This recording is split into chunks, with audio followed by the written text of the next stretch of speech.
Welcome to our channel. Today we how to activate card controls in Apple Wallet and bank apps. Quick tutorial step by step clearly.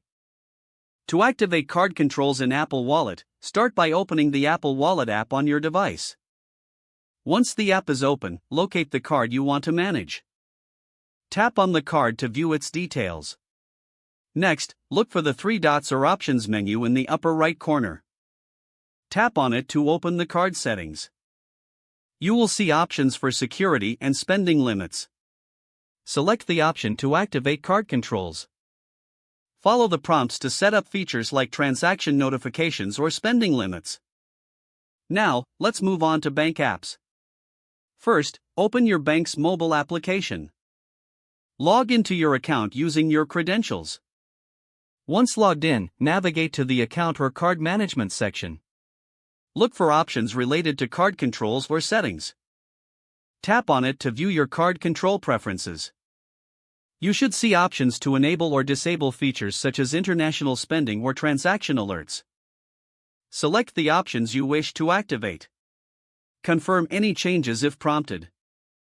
Now, you have successfully activated card controls in both Apple Wallet and your bank app. These features enhance your security and provide better management of your spending. If the page does not load, refresh the browser or try again in a private or incognito window. Make sure you are using the correct email address, then retype it carefully to avoid small typos. If your password is not accepted, use the reset option and create a new strong password you can remember.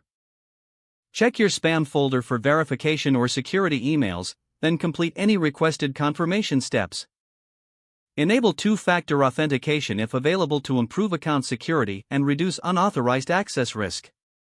After signing in, review your profile details so your contact information and settings are accurate and current. If you see an error message, note it down and try again after restarting your device and internet connection.